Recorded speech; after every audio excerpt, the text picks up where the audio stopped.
Yeah, there should be voice now. How are you doing?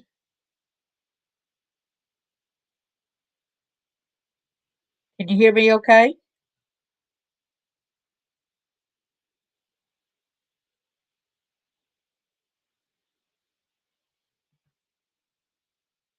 Hey, Jackie, good to see you. How are you doing today?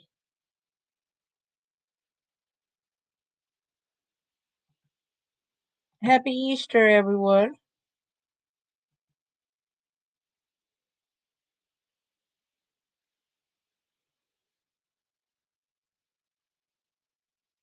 Go ahead and share the fair use the copyright disclaimer under Section 107 of the Copyright Act 1976.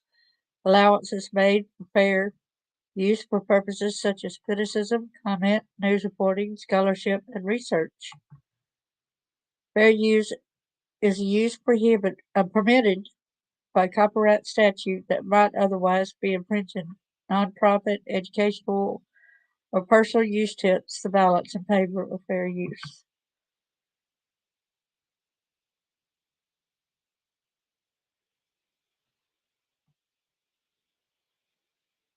And to get on down, something had to end up moving some of my things that I put down a while ago. That's good because a minute ago you couldn't hear me because I was not in the thing yet. I hadn't started, and although I just went ahead and had typed in here, but I didn't start the show yet. So good things. Thank you so much. Meet my friend William. I decided to change the verse up and use a different verse, and it's the King James Version, Matthew 18, verse 6. But whoso shall offend one of these little ones which believe in me, it were better for him that a millstone were hanged about his neck, that he were drowned in the depths of the sea. That tells you right there that how God hates people messing with his children, all children. I'm going to show this ticker at the bottom. Freedom for Gracie, Justice for Grant, and the other children affected. I'm fixing to go ahead and I'm going to put a I want to do somebody's TikTok, and I do give them credit in my description. And I would hope that y'all could go there and follow them as well because they have different cases, I'm sure, at their TikTok videos. And I see how all of a sudden that can't have. That was strange.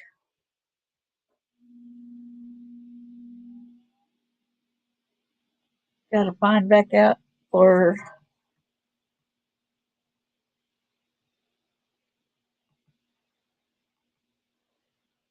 at YouTube, and I left it in the link. There is also a channel for Justice for Grant, and there are different videos on there for y'all to learn more about him. There's no way that that vehicle could have went backwards into that. I also have a link in there. It's a fundraiser for Grant and Gracie. Freedom for Gracie. I have the link for that. They have a GoFundMe page. Hello, Kathy. Good to see you. Hello, Rockin' Robin. Good to see you too. Thank you for coming. So I have the links for the GoFundMe in here too for Freedom for Gracie. And this is an updated what it says right here. Gracie Solomon is fighting for her life, her safety, and her freedom. After suffering abuse at the hands of her father for most of her life, Gracie, her brother Grant, and their mom sought the help of the courts.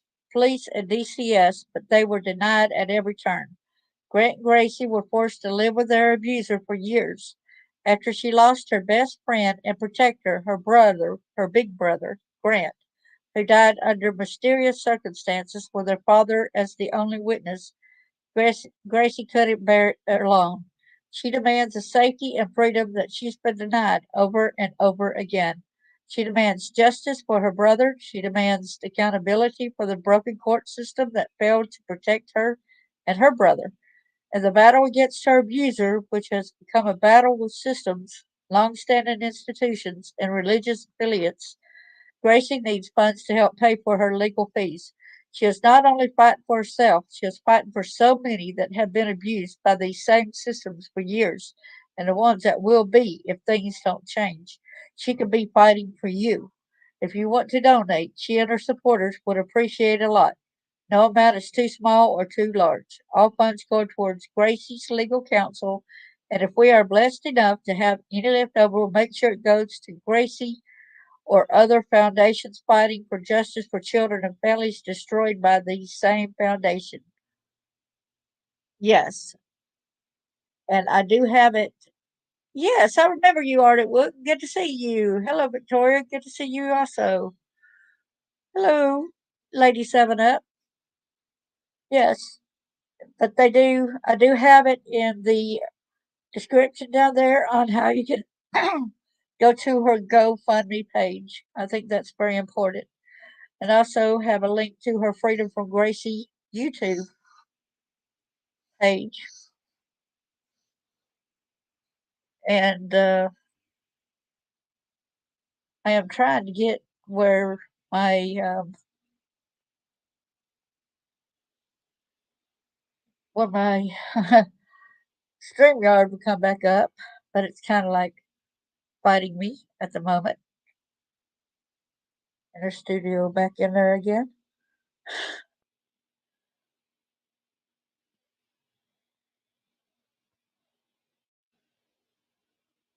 Okay, all right. Do I have a? Yeah, I do.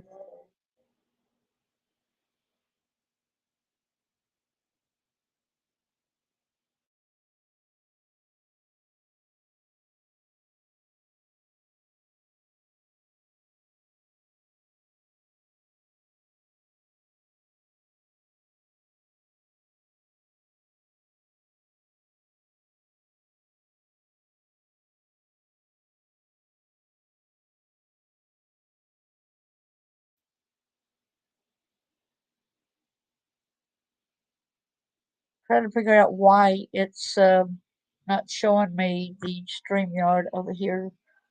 The first one that I had. Oh, there it is. Now I can get rid of this other one. Hopefully.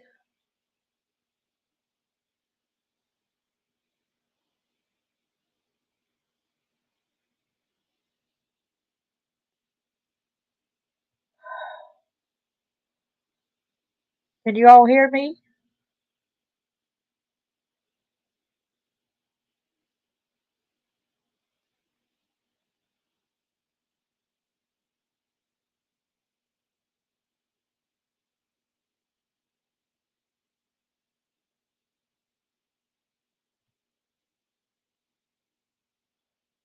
Okay. It's just not letting me see the StreamYard where I'm trying to get it up. There it is. It's under a different thing. All right. So I will bring some of this stuff as well. This had blown me away when I found out some more information, y'all. This will is horrible. This is really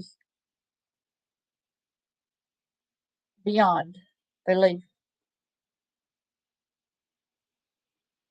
And I also have it in there as well for the petition where the change or investigate Grant Solomon's bizarre, unexplained death. 20,516 have signed. Grant Solomon died early on the morning of July 20th, 2020. The only witness was his father, Aaron, who says that Grant was run over by his own car in a freak accident.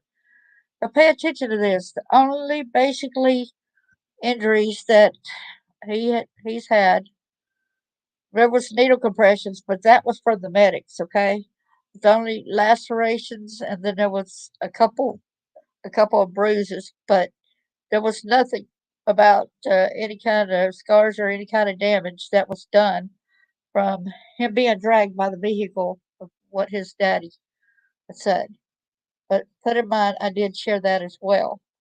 And like I said, she's also got this Instagram channel, and I hope that y'all follow the link that I've got below where y'all can give her the love and pay attention to her stories and support her. She's got a lot of information on her Instagram where y'all can stay updated with that as well. There's this. I'm gonna ask y'all. I'm gonna play this little TikTok, and I hope y'all follow this lady right here. I want to see or not whether y'all can. Uh, I will have to end up stopping my mic for a moment and then playing this and see if. Then I'll have to see if y'all can hear what's going on here. All right. Oh, that's got the double one right there. I don't have an echo, do I?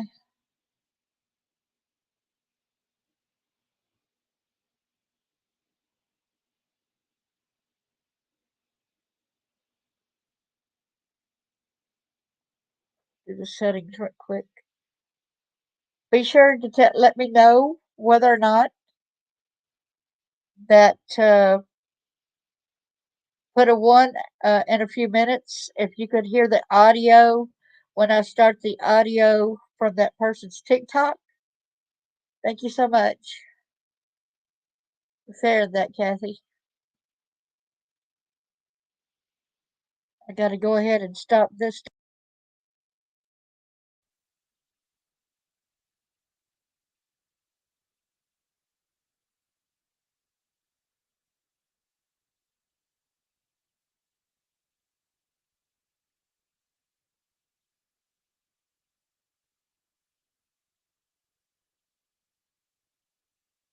Former Channel 4 news anchor Aaron Solomon had plans to meet up for a private baseball session at this facility. Ward Performance Institute in Gallatin, Tennessee. Grant, who was just getting over a nasty battle with COVID and had recently been diagnosed with asthma, had little interest in playing baseball that day. Despite knowing this, his dad continued to push Grant to practice.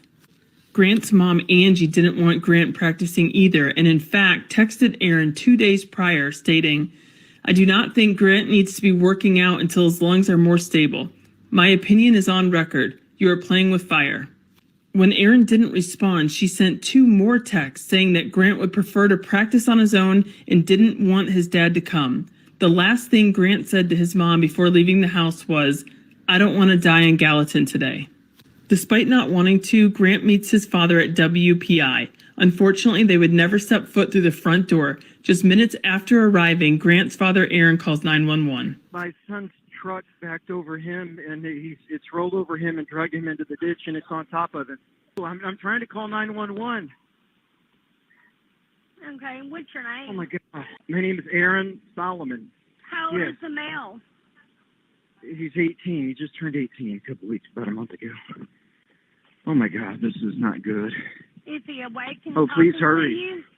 I don't think so. He's not alert, right? No, he's out. And he's trapped. I got 3 guys here, and he's trapped under the truck. Okay, I understand. No, he can't move. He's trapped. Okay, can somebody I'm just get telling down him. there and talk to him? Yeah, somebody talk to him. Grant, turn your face to the side if you can, barely, but be careful. Aaron claims that he and Grant arrived at WPI in separate vehicles. Grant exited his 2015 white Toyota Tacoma and walked around to the back to get his baseball gear. Out of nowhere, Grant's vehicle, which was in park, starts rolling backwards, running over Grant, dragging him down the drive and into a ditch. Aaron, who said he was checking work emails from inside his own car, witnessed the incident and immediately called 911. EMS arrived, but sadly, just minutes after arriving at the hospital, 18-year-old Grant Solomon was pronounced dead. At this point in the story, it sounds like a tragic accident, right? Just a grieving father witnessing the worst-case scenario. Although Aaron and Grant's mom, Angie, had divorced, they shared 2 children, Grant and Gracie. So as soon as the incident happened, Aaron called Angie right away. Upon arriving at the hospital, though, Angie was shocked to learn that Aaron had already refused an autopsy, organ donation, and a forensic analysis of the truck. Wouldn't you want to know if the car malfunctioned? This is where things really start to get weird. Despite Aaron claiming that Grant was dragged across the pavement, Grant had no scratches, no signs of road rash, and in fact, only had blunt force trauma to his jaw and the back of his head. Grant's mother and sister immediately think something more sinister has taken place. But why in the hell would a father want to murder his own child, an 18-year-old young man with such a promising future? Well, there was a secret in this family. A secret that, if pursued, would have surely destroyed Aaron Solomon. A secret that Gracie, Grant, and Angie had tried to bring to the eyes and ears of the court before. Instead of listening, though, Angie was made to look like a crazy mother who was making up terrible lies to keep her ex-husband away from his children. Same with Grant and Gracie, who were told that they were lying and being manipulated by their crazy mother. After a lifetime of physical and mental abuse at the hands of Aaron Solomon, it was all Grant could do to be near him. Like many survivors, Grant dealt with his own abuse. But when Grant found out that his father had been sexually abusing his then 12-year-old sister Gracie, he could no longer stand it. Grant had decided that upon his 18th birthday, he would pursue legal action against his father on behalf of Gracie. 1 month after turning 18, and the first time being alone with his father in more than 2 years, Grant is killed within 5 minutes. Run over by his own truck in an apparent accident that only had one witness, his father, Aaron Solomon. After Grant's death, Gracie, who's now almost 15, spoke out against her father, giving intimate details of the abuse she and Grant suffered by his hands. As you can imagine, Grant was petrified of his father. Aaron had abused and manipulated their family so much over the years. Despite Grant's death, determined to be cardiac arrest due to blunt force trauma to the back of the head, his death was ruled accidental. Multiple pieces of information have come to the surface, all which cast serious doubt on Aaron Solomon's story. For example, the sports facility they were supposed to have their lesson at confirmed neither Grant nor his father had any private baseball lesson reserved that day. During Aaron's call to 911, he states that he was at the top of the driveway, even though Grant was pinned underneath his vehicle by the road. Wouldn't you want to be with your child in his last few moments of life? Aaron also claims that 3 men were trying to help Grant while he was on the phone with 911. Those 3 random vigilantes were never identified, nor did they come forward. Despite Grant's mother and sister requesting police look deeper into the story, a formal investigation was never launched. Now, all that is left is a mother and sister absolutely desperate to uncover what happened to Grant that July day in 2020. All they are asking for is a formal investigation into what happened to their son and brother. So, how can you help? You can go to change.org and sign the petition to reopen Grant Solomon's case. I'll put the link in the comments. You can also use the hashtag #JusticeForGrant to get the message out and spread awareness. Thanks for watching.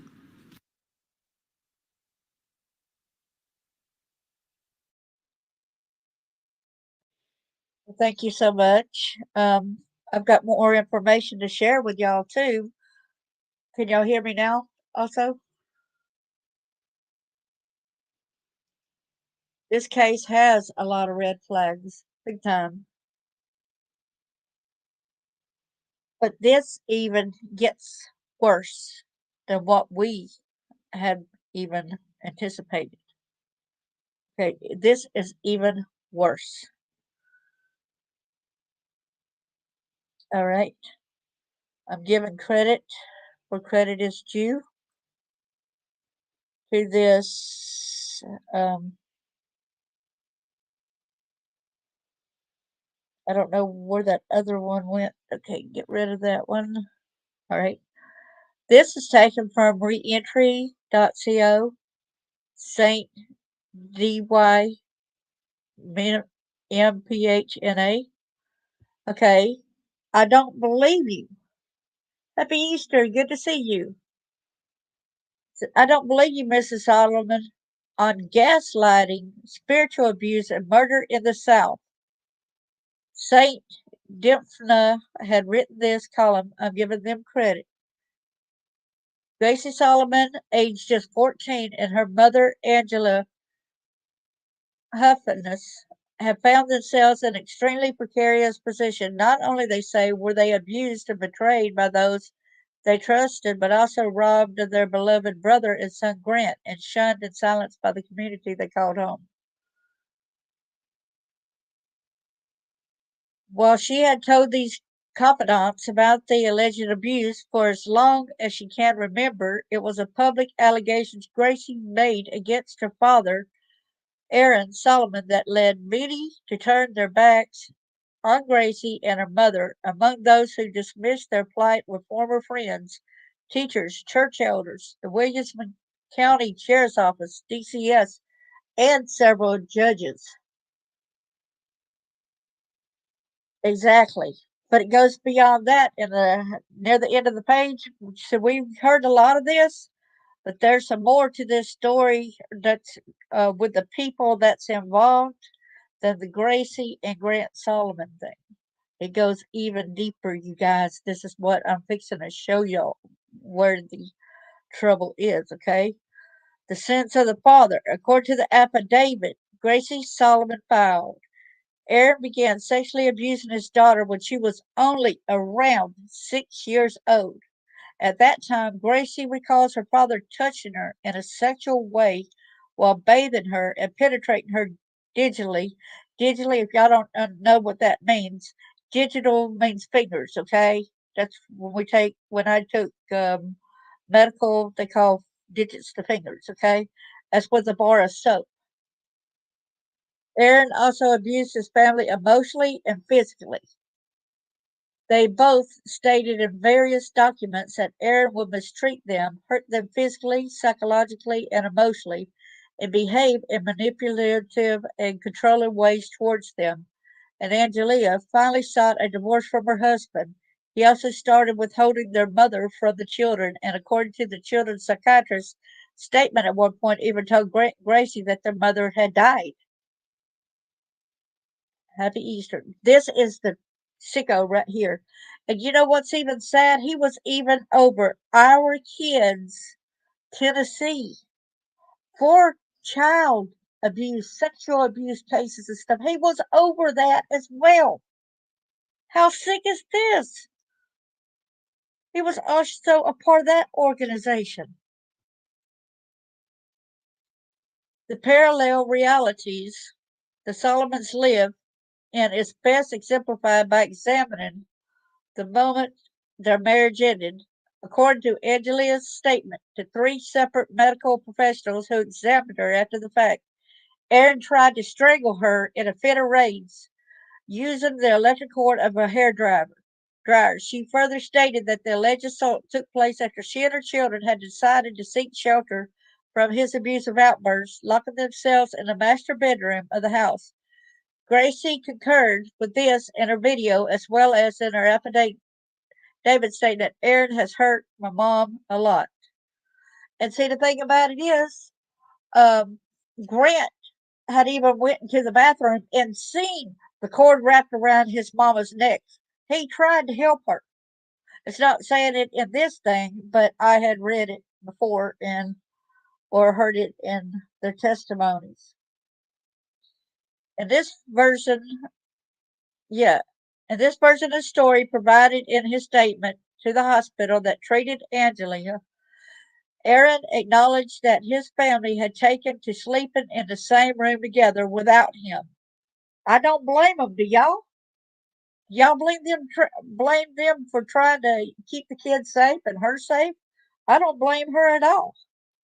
I did that with my own kids when my husband was violent too. I locked herself in the bedroom and slept in the bedroom without. But I know that he could have got in if he wanted.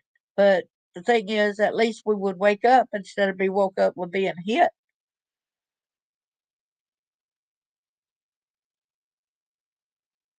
Exactly. And his version, then it says, provided in a statement, there we go, sleeping. He explains this with an eye surgery that Gracie had and says that Grant had started sleeping in the master bedroom as well to keep his little sister company. What BS, y'all. What BS to keep his little sister company. He wants to look at it instead of see the real facts behind it because he don't want the blame. However, he claimed that Angelia had tried to commit suicide by hanging herself with an electrical cord off of the shower head, that when he tried to save her she got violent, that the incident was caused by Angelia shopping too much. The incident was caused from her shopping too much? I don't think so. So if it's not really caused from her trying to hang herself, that right there showed that you did it yourself because she was shopping too much. She just told on yourself. Well, no one can say for certain what happened except for Aaron, Gracie, and Angelia. The psychiatrist Angelia talked to unanimously found her to be credible. It should also be noted that although those who suffer with suicidal thoughts do not always act rashly, it will be rather hard to hang yourself from a shower head that's lower than you are and not exactly load bearing. Exactly. And the weird thing about it also is she is a pharmacist. She's got a good paying job, and yet she keeps being discounted. Yet he's got a lot of criminal things against him, such he forged checks and different things like that. The death of Grant Solomon. But the emotional, physical, and sexual abuse Gracie and Angelia accuse Aaron of is not the only sin he may have to contend with. Perhaps the most heinous crime anyone could commit is to murder their own child. While we will perhaps never know for sure who or what caused Grant Solomon's death, many unanswered questions surround it. What did y'all think about when they said that there was really not a ball practice going on? So the daddy had to keep total control over the activities, and so he's the one that called it Aaron and said there's going to be a ball, a practice thing, right? And then Aaron did not want to go. His mom even told him he didn't have to go because he's still healing from being sick. Just been had COVID not long before that. And then he had asthma. And then he even said, I don't want to die in Gallatin today. And that's exactly what happened to him. He did not want to go because he said, I do not want to die in Gallatin today. And of course, his thing was right. His daddy killed him. He was right about being worried about his father killing him because that's exactly what had happened. The Guardian ad litem's report also states that Grant felt controlled and manipulated by his father, up to the point where Aaron would control when his son could go to the bathroom, you all. Additionally, the testimony submitted by his friends and family to Freedom for Gracie Instagram suggests that he was afraid of his father, that he felt great responsibility for protecting his little sister and his mother. Oh, look at him with his doggy and his sister and stuff. That's a lovable picture right there. Incidents like the one that allegedly took Grant's life are professionally referred to as single vehicle rollaways. While proof of any kind is rare in this situation, it should be noted that in an analysis of single vehicle accidents by the NHTSA, only 6% of all single vehicle accidents examined were rollaways that did not involve an obstacle of some kind. These kinds of accidents can often be caused by faulty cars, but since Aaron declined any investigation of the car that killed his son, we can't know if this was the case. Yeah, but the police are involved in there too. I don't know what well, in a little while, you'll get some of the answers to this on what's behind this. Y'all would see what's the true thing that's behind this, besides it really goes further back into government, okay? Furthermore, Aaron also declined, and I'm going to make this bigger where y'all can see it with me, okay? Furthermore, Aaron also declined an autopsy for his son. Under different circumstances, this will be understandable. But according to the hospital records, Grant's injuries are inconsistent with being dragged by a truck, showing one blunt force injury to the back of the head, as well, as a bruise on his lower left side and a bruise to his left cheek. However, the chart shows none of the injuries typical of being dragged. There were no scratches, cuts, or abrasions to his back or legs.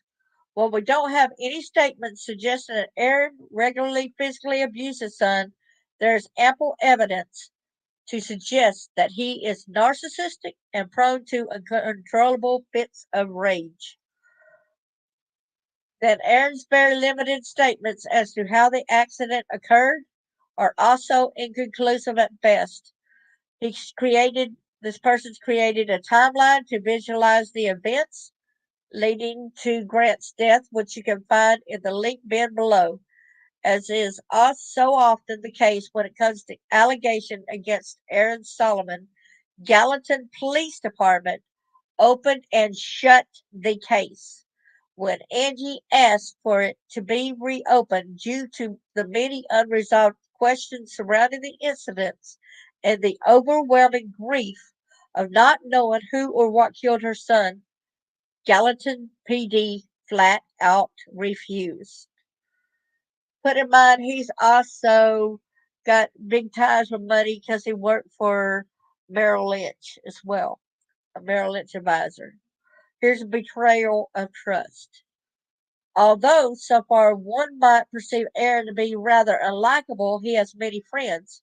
Most of those friends occupy positions of power and influence in the realms of church, law enforcement, government, media, education, and nonprofit social work. Perhaps most prominently, Aaron attends the same fundamentalist church as Tennessee Governor Bill Lee. That's what I was telling some of y'all before.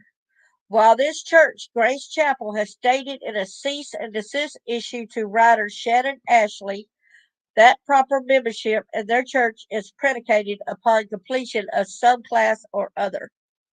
Aaron did go to church there for many years. He also sent both of his children to Grace Christian Academy, a separate legal entity that resides on the same campus, shares some buildings, subscribes to the same theological views, whose teachers and students also attend Grace Chapel. So they got them basically locked in a cage. Governor Bill Lee, Grace Chapel was until recently pastored by a man named Steve Berger. Here he is right here. Steve Berger right there. Who on January 17th announced that he was resigning as part of a 3-year plan of stepping down. He insists this had nothing to do with his attendance of the January 6th Capitol insurrection and the ensuing Change.org petition for him to resign. Exactly, the brainwashed. Plus, they are being controlled. They're not only brainwashed, these students are threatened. Exactly. You don't have to go to a church to believe in God and all that stuff. They told me some of the stuff like that's. I'm going to read y'all at the end of this. The churches around here told me the same crap, and that's why I don't go at the moment.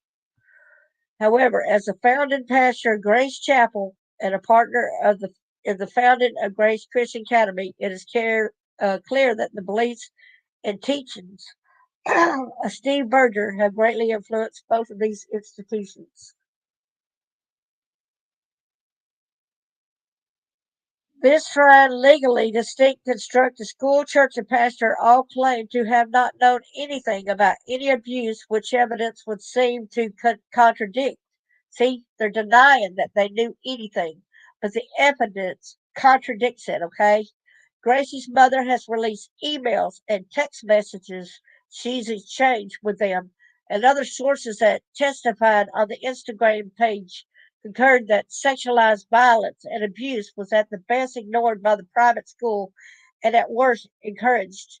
One source claims that headmaster Robbie Mason even bragged about meeting his wife Dabney when he was her basketball coach and she was just 15 years old, y'all. He was a basketball coach and he married a 15-year-old student. See where a lot of this is going to now? This ain't even gone to the worst part yet, okay? But this is pretty ridiculous. What we can say for certain, however, is that they never reported any abuse, even though Tennessee is a mandatory reporter state. Oh, okay, Kathy. They never protected Gracie or Grant from any abuse either, and during one incident in 2018, headmaster Robbie Mason even allegedly forced Gracie into her father's car, despite her begging and pleading with him not to. She was like, "Don't put me in that car. Don't make me go. Don't make me go." Because the mother was there to pick her up and the mother was going to take her to the doctor's appointment. And they put her in the car with the daddy and they told the mother to follow the daddy to the to the doctor. And I'm not even sure that they went ahead and took her to the doctor that time. I'm not sure he went ahead and did that or not.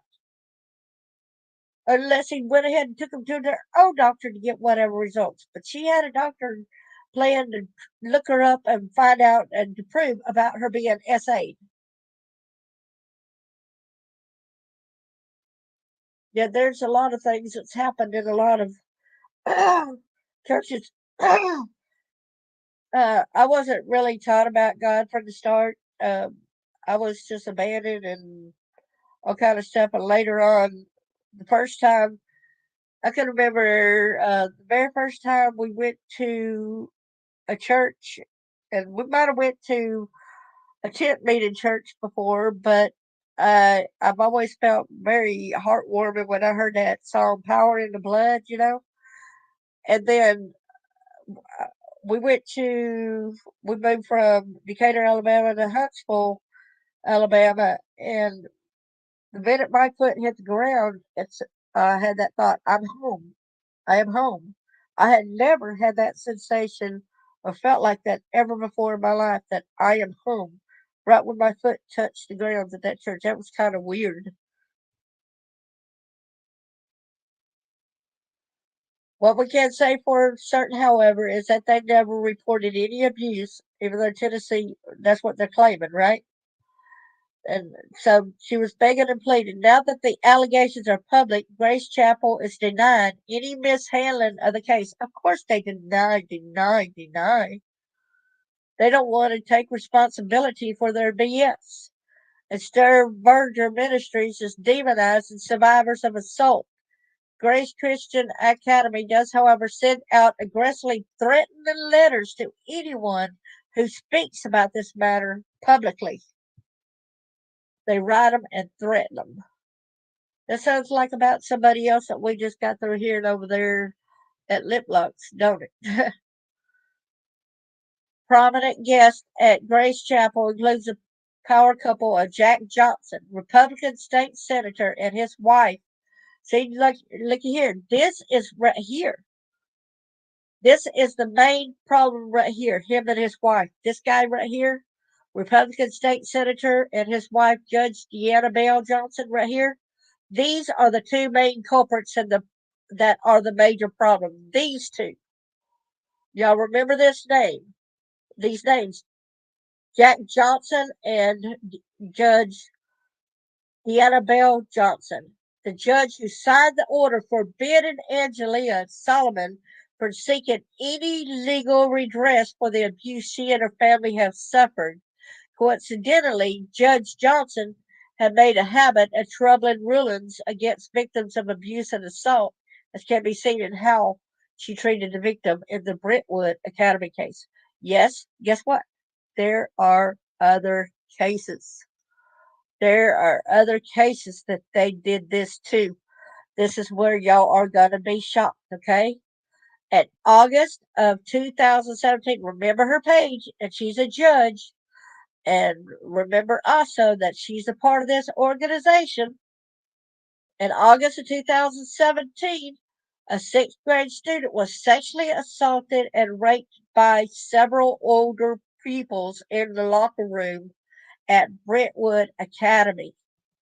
And after the assault, she dismissed it and belittled by the headmaster of the school, Curtis Masters.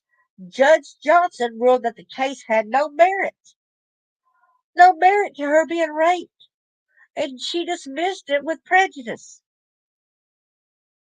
According to an article in the Tennessean, Judge Johnson even faced accusations of plagiarism because her rulings seemed to have been copy pasted from the defense brief. Not to be outdone by his wife, Senator Johnson allegedly helped cover up the case of a 3-year-old who had been sexually assaulted by a teenage Sunday school teacher at Fellowship Bible Church daycare in Brentwood, y'all.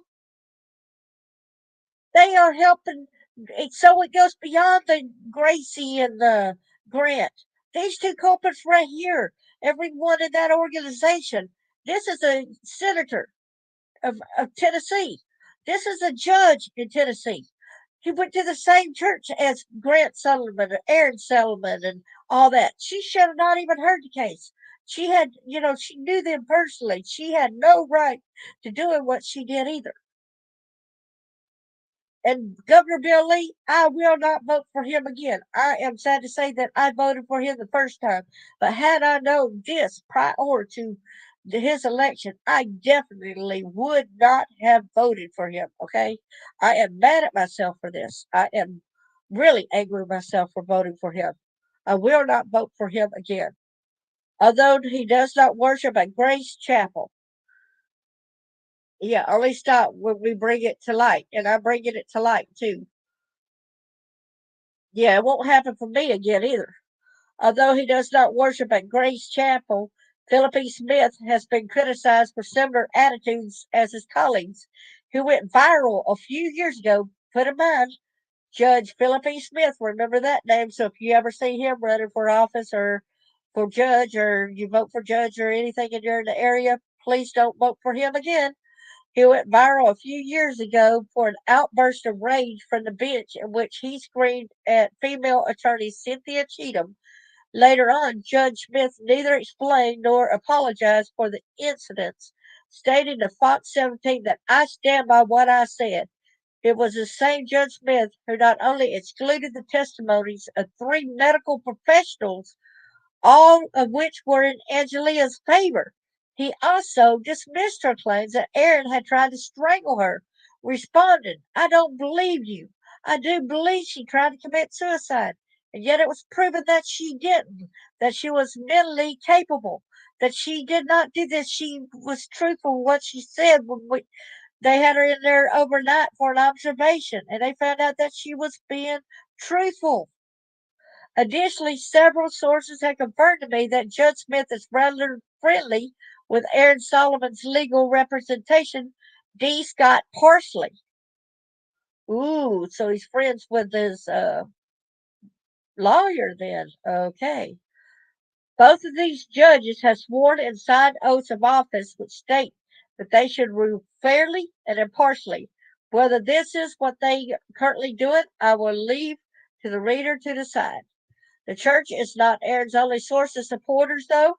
As a former WSMV news anchor and radio personality, he has what he describes on his LinkedIn page as good friends with former colleagues at one of the biggest networks in the area. These pictures show him with Jeremy Finley, the chief of investigative reporting at WSMV, and Terry Bolger, WSMV story guy and human interest reporter. WSMV cannot be reached for comment, but their lack of reporting on the story speaks volumes. Now, yesterday I did a story on the guy in Columbia, Tennessee, who was a corrections officer. And Jeremy Finley brought that up to line about, and he found out about the rape, that he raped the inmate and everything. This is not just about Grant Solomon and Casey Solomon's case. This is basically against the corrupt Franklin County, Tennessee. So this is right here, as I said before. This is Republican State Senator Jack Johnson and his wife, Judge Deanna Bell, that are ruling against these kids that have been raped. They said there's no merit found. Yes. Both of these judges have sworn and signed oaths of office, which state that they should rule fairly and impartially. Whether this is what they're currently doing, I will leave the rest to decide.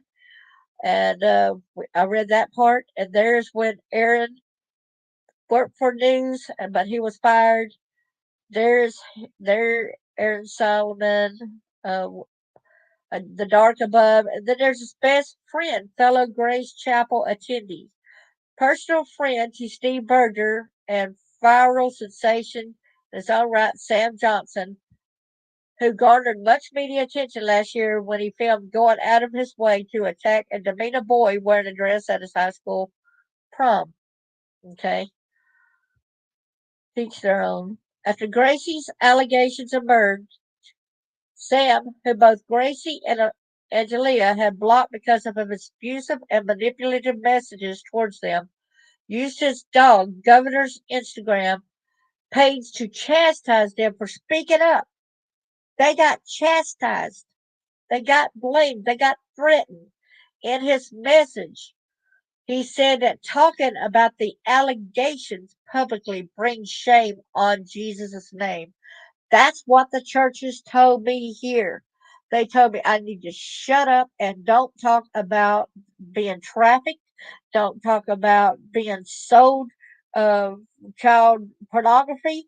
Not to be told, tell my story about all that, that I am defaming Jesus' name. But God wants us to tell our stories. He wants us to get out there. That is utter BS. That, maybe y'all need to speak up against this being done. That's what Christ would have done. He would have done something about it. Y'all would have had to pay for it, man. But y'all will in the end. According to the link page, Aaron Solomon doesn't just hobnob with people like David Briley, the one-time mayor of Nashville and Davidson County, though, as a private wealth advisor for Clan Cole and Associates, a team working under the Merrill Lynch umbrella. Aaron also congregates professionally with clients of substantial means. Who all that does, who all that does or doesn't entail remains to be seen.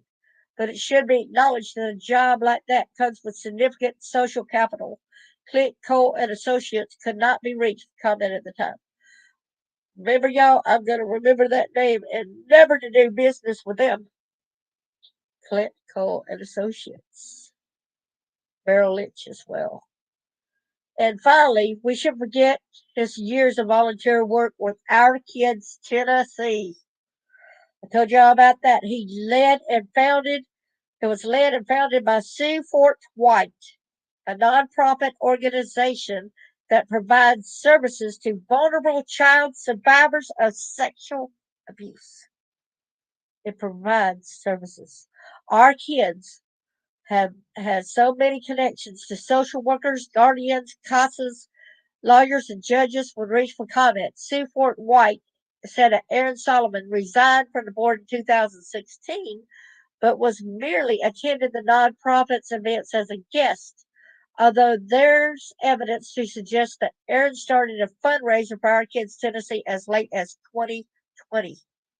She also said that as a former DCS worker, she trusts the process as well as the policies and procedures of the Tennessee Department of Children's Services. Excuse me, you trust it? Yet I done show the thing up here where the other cases. I don't know if y'all all had seen that at all. Exactly. Yes, we do. We need something, but we are not going to stand silent like this. We are going to speak out. I'm from Tennessee, and I'm kind of scared about doing this, but I felt like this is what I had to do.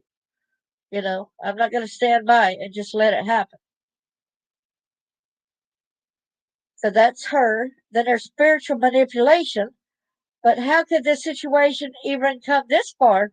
Why would anyone endure a spouse as abusive as Aaron Solomon? Simple answer is religious and emotional indoctrination. Angelia Huffiness was raised in a fundamentalist evangelical Christianity, and as a report by Dr. Reed states, she suffered abuse at the hands of her parents as well. This comes as no surprise since many fundamentalist churches preach not to spare the rod so as not to spoil the child. I stood in silence too. I can't let my husband abuse me, but it's kind of crazy when the church even told me that it's the best to let my husband kill me. It's my only way to heaven. Excuse me? I tried to get help. When the police came, they said he could beat me all he liked as long as he didn't kill me. What do you do when the police don't do nothing? When the government don't do nothing? When the church won't even help you? When they go like this and they kind of praise him? What do you do? And this was not even the same kind of church that these are. This is a worldwide problem that we live in. While we do not know about the extent of the abuse, it's fair to assume that Angie was raised from birth to adhere to a fundamentalist image of biblical womanhood, to be meek, humble, obedient, and to submit herself and to her husband as the church submits herself to Christ.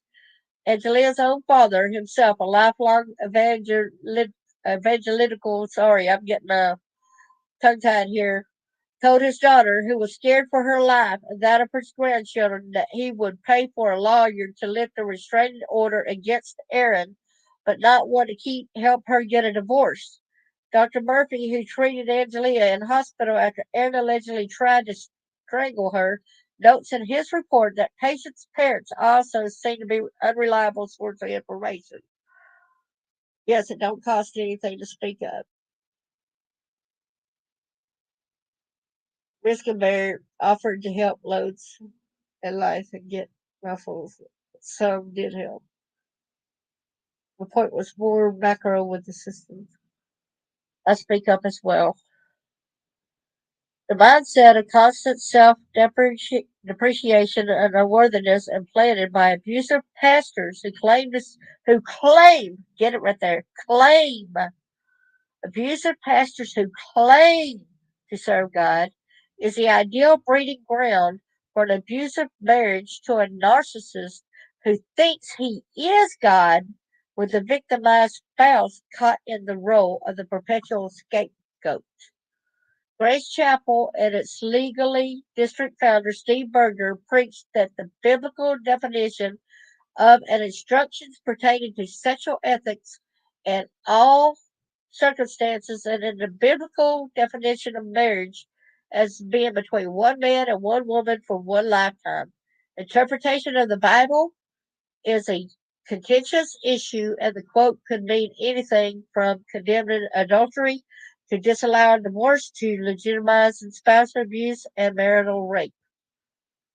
On which end of the spectrum the trinity of Berger, Grace Chapel, and Grace Christian Academy fall becomes clear when you listen to the sermon Berger has tried to scrub from the internet. His 2018 sermon about Christine Blasey Ford hearings. In it, he espouses the so-called two-witness rule, dictating that any allegation of abuse needs to be substantiated by at least two witnesses. The same rule has been controversially discussed in other church-related sexual abuse cases, like in the Church of Jesus Christ of Latter-day Saints and the Jehovah's Witnesses, since it allows abusers within the church to continue victimizing children as long as there are no two witnesses. The problem with this, y'all, is that the two witness rule, when there's been two or three people who's went forward and told, I know a bunch of abusers since I told my story, and I'm not going to blast out their names or anything, but one was told when it was two of them that Well, this other one's not a Christian, so we cannot go ahead and take their testimony. They're not a Christian, so we can't believe it. When another one, there were 3 boys, and they went forward and they told about them being essayed, and it was a church thing as well, and a church school, and they were all essayed, and they went to the pastor and they told him, quit lying, quit lying. Well, you do your best when you go and tell, and then quit lying. Unfortunately, a friend of mine, she's still suffering today because her brother he's now dead because some things that happened and he got real sick and he's dead now. I can't go into detail about that. You know, Berger also warns that there can be no pity. Don't have pity on the false accuser. But it ain't pity we're asking for. We're asking you to do something about the problem. We want you to correct the problem. That's what Christians supposed to do. That's what people head of the church. You're supposed to correct the problem. Yeah, and like in her house, her parents was in the house too. They went ahead stating that she did try to kill herself just to go ahead and help Aaron out instead of be there for the daughter.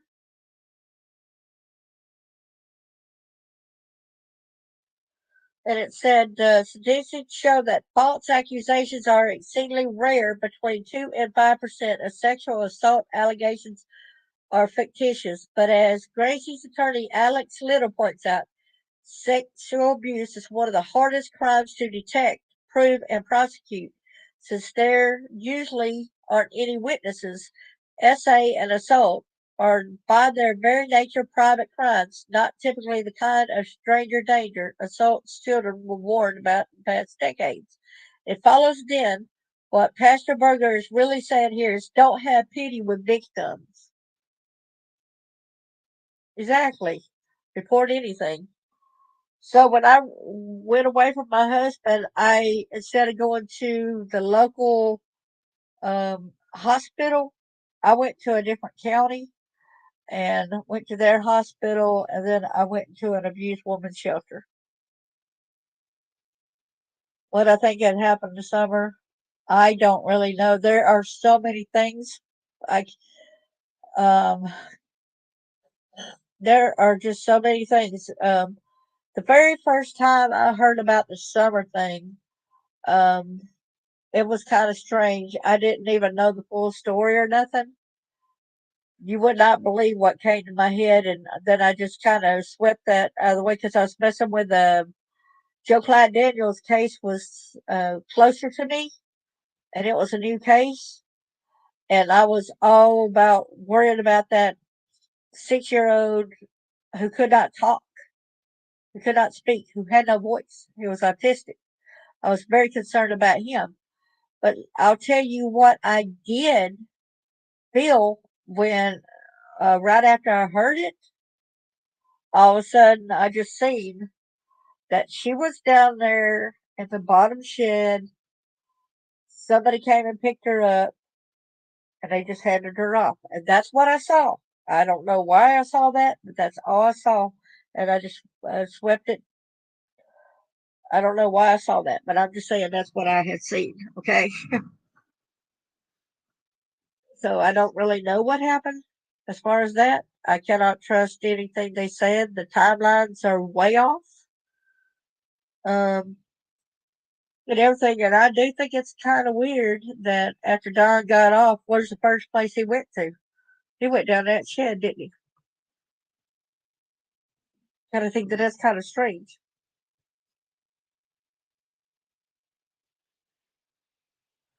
Yes, I do too.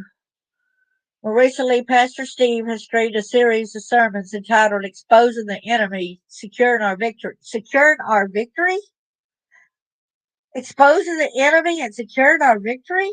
To his congregation in it as well as the accompanying notes that worshipers can receive as a newsletter. It's a righteous thing with God to repay with tribulation those who persecute you. One can also wonder who this series aims, but it's released in 7. You know what really gets me about this too? The very people who would not protect Casey, Grant and Gracie is where they had his remembrance ceremony at. And they want to say, oh, this made us pass a cry. It made us, it's like, why didn't y'all do anything when he was alive? Why did you not stand up and help this boy? Why are you saying you just now giving him? Why all the other times did y'all tell other students not to even be friends with Gracie and Grant because they start trouble, because they lie about this? Do not listen to a word what they say. Why did y'all say all this to them? And yet the thing was held at that Grace was held there. I feel so sorry for him for if he knew where his body was and they did the thing of life there. I just hope and pray that his body that he is in eternity and doing a lot better. Looking down from above, gotta help,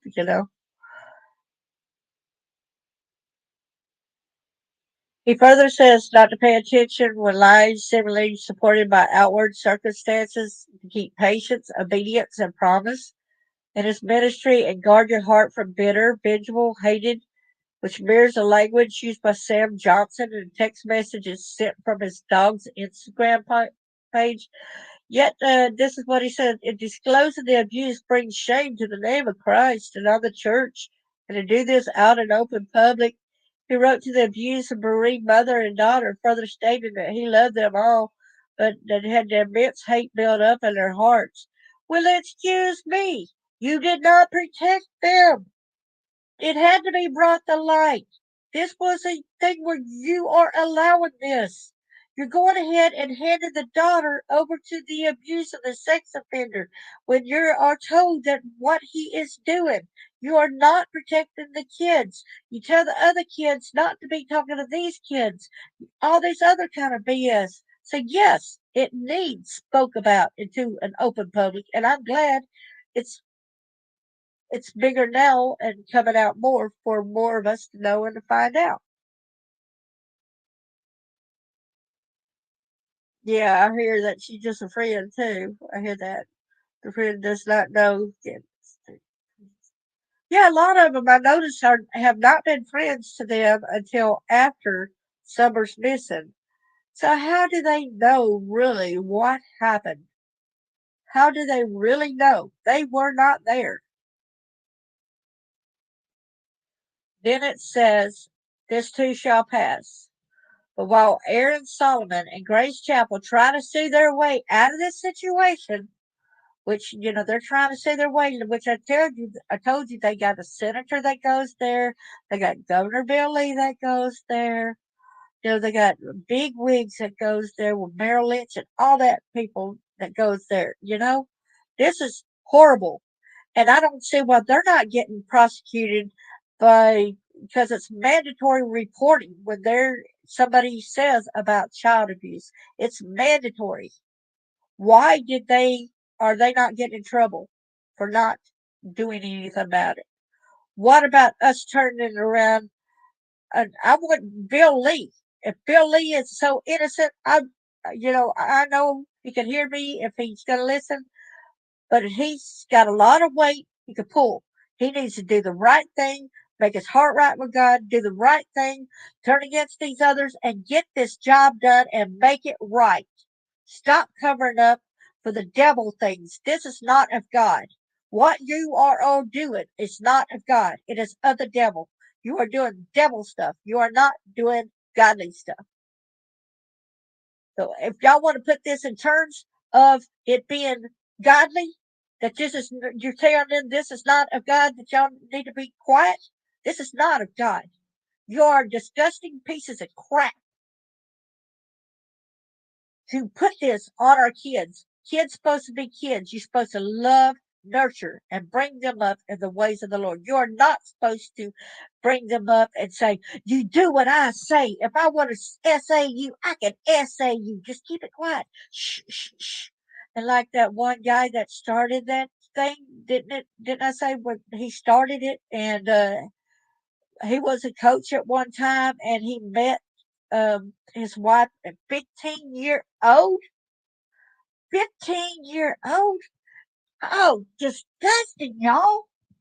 He's a pedophile. He's a pedophile. He was a teacher. And he messed with the 15-year-old girl who became his wife later on. What's wrong with this program, you all? This is in this article.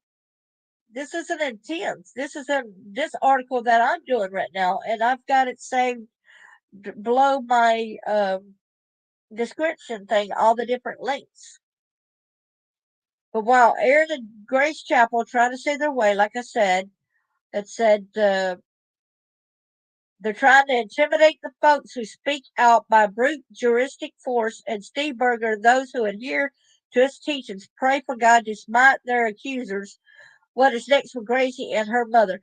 Oh, so they're actually praying for God to kill us.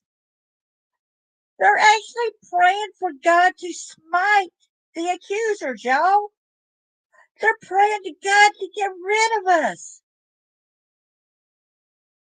I don't know who their God is, but it's not the good Lord above. That's not the true God. That ain't how that God works. You're not Israel. You're not Abraham, you know? It's exactly, Kathy. Exactly. It is a very big hypocrisy there. For the time being, Gracie is safe in foster care, although her alleged abuser still has custody of her, y'all. Still has custody. Her SA abuser still has custody of her. As far as we can tell, she is incredibly strong and determined to not only survive this, but to thrive. In a video posted to Freedom for Gracie at Instagram, Gracie can be seen hinting at a smile as she thanks those who have helped her spread her message. In the same video, she states how while things are still hard for her, she feels hopeful and respected for the time, and she wants to become an advocate when she's older. I know she's going to be one heck of one. Exactly. Exactly. Respect anyone that does thinking it. And then they want to say that we pray to God that these people that accuse us of these things, oh, they be smited. How about God? We pray to you to smite these people that are doing these heinous actions. We pray that you get their hearts right with God. We pray for people that's done these wrongs to against Summer and against these other kids. We pray, Lord, that they can get their eyes turned right to you and your directions to you where the truth will come out. There will be justice, and we know what all happened, and protect these kids, Lord. Stop this cover up of this very bad society that we're living in today. In Christ's name, amen. I had to do that right quick.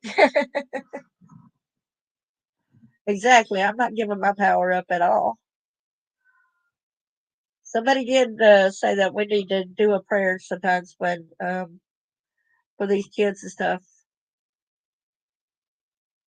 Exactly. I think a lot of these people have lost their morals. And it's kind of funny because I'm a Libra, and so I laugh about it because I've always hated that I wasn't an animal or something like that, that I was actually the justice scales. So now I kind of laugh about being the justice scales, you know.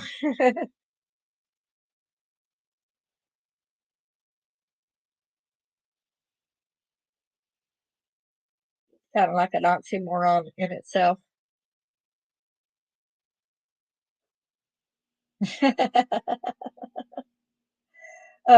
Y'all want a hint on what my name, my J is?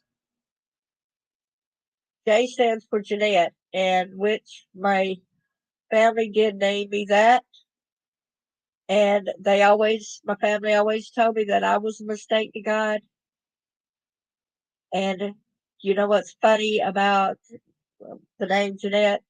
It actually means God's gracious gift. And yet they said I was a mistake to God. And yet they named me. And so, another oxymoron there, y'all.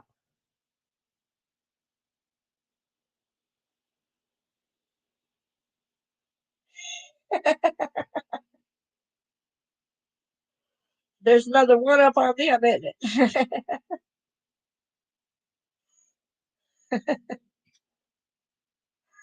Well, I want to thank you all for coming. I really enjoyed y'all coming, and I feel like I had to get this out and bring light to the bigger problem that it's not just about Gracie and Grant. It's further than that. It's along with that judge, and like Gracie had said, it's a bigger problem.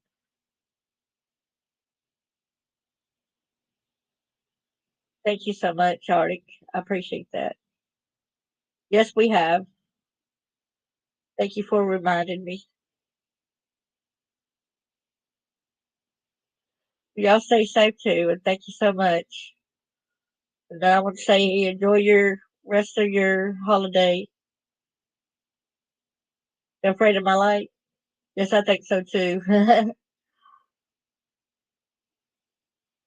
Thank you so much, and y'all God bless, and y'all have a wonderful holiday. What's left of it.